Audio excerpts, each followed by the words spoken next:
मैं राजीव आपसे शुरुआत कर रही हूं क्योंकि ज्यादा वक्त नहीं हुआ है। अभी एक दो दिन पहले ही आप गुजरात से वापस लौटे हैं। ये जो आखिरी वक्त पर राजीव बड़ा फेरबदल नजर आ रहा है, इससे किसको फायदा होगा? पहले से ही ओबीसी चेहरा सीएम के लिए आम आदमी पार्टी घोषित कर चुकी है ईसुदान गढ़वी के रूप में। अब खबर बड़ी है सूत्रों के हवाले से कि कांग्रेस भी कुछ ऐसा ही दांव चल रही है। हो सकता है कोई आज सीएम कैंडिडेट ओबीसी चेहरा वो घोषित कर दे। तो बीजेपी ने भूपेंद्र पटेल को पहले ही कह दिया है कि जीते तो वही सीएम रहेंगे। तो ओबीसी वर्सेस ये पटेल की फाइट में किसको फायदा किसको नुकसान होता हुआ नजर आ रहा है?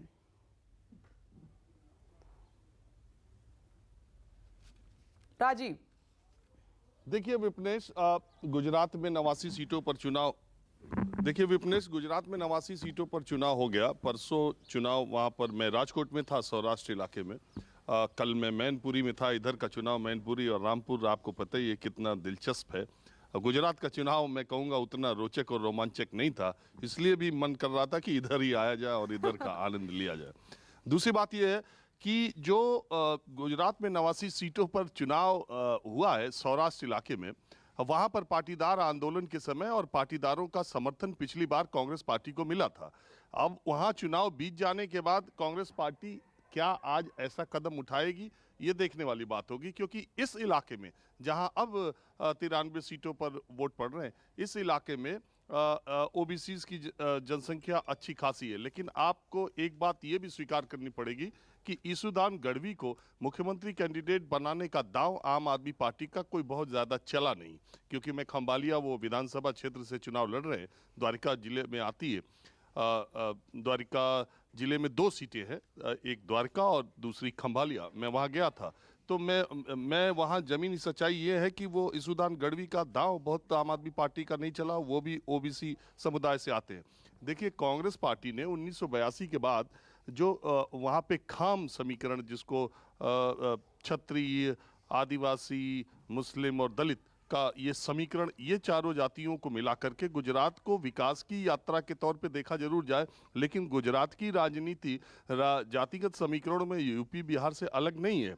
जब इन 4 जातियों का एकजुट करके माधव सिंह सोलंकी ने इतिहास में पहली बार, आज तक भारतीय जनता पार्टी 148-49 सीटें नहीं जीत पाई है, माधव सिंह सोलंकी ने जीता था। और उसके बाद जो पटेलों का ध्रुवीकरण था वो भारतीय जनता पार्टी की तरफ हुआ, और पटेल तब से भारतीय जनता पार्टी के बहुत कोर वोट बैंक के तौर पर चल रहे। आज भी अगर आप देखें 182 में 40 के आसपास सीटें पटेलों को, पाटीदारों को दी गई है। उनके नाराजगी को देखते हुए नरेंद्र मोदी यहां से जैसे ही गए, उन्होंने पहले ही उन्होंने बनाया मुख्यमंत्री पटेल से। फिर इसके बाद रूपानी को बनाने के बाद फिर जब पटेलों की नाराजगी सामने दिखाई दी, आनंदीबेन पटेल को पहले बनाया, फिर विजय रूपानी को, फिर भूपेंद्र पटेल को बनाया।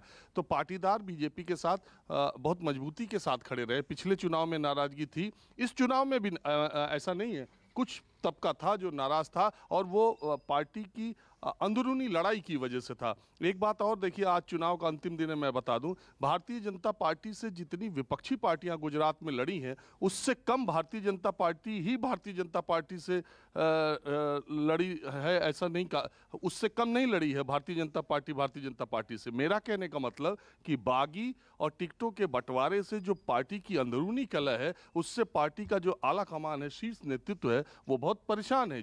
जो मैं आपको जमीनी बात बता रहा हूं, ऐसा नहीं है। और ये जो आप रोड शो और ये सारी चीजें आप देख रहे हैं प्रधानमंत्री मोदी, अमित शाह का, वो इसलिए नहीं कि कांग्रेस पार्टी और आम आदमी पार्टी ने उनकी नाक में दम कर रखा है। वो इसलिए कि भारतीय जनता पार्टी के ही कार्यकर्ताओं ने, जो जमीनी लेवल पर हैं, इस चुनाव में ऐसा पहले कभी नहीं हुआ जब इस तरह से भीतरघात और अंदरूनी लड़ाई का भारतीय जनता पार्टी को सामना करना पड़ा है।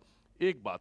दूसरी बात यह है कि जो 93 सीटों का चुनाव है, वो पहले चरण के मुकाबले इस इलाके में भारतीय जनता पार्टी का पुराना भी रिकॉर्ड और इस बार का भी रिकॉर्ड काफी कंफर्टेबल है। उसकी वजह यह है कि देखिए, 21 सीटें अहमदाबाद से है, 10 सीटें बड़ोदरा से, ज्यादातर 93 में से ज्यादातर सीटें, मतलब मेजॉरिटी सीटें, आधे से ज्यादा सीटें शहरी इलाकों की है। और आपको पता है कि शहरी इलाकों में भारतीय जनता पार्टी का पूरे देश में शहरी इलाकों में किस तरह का उसका प्रभुत्व है।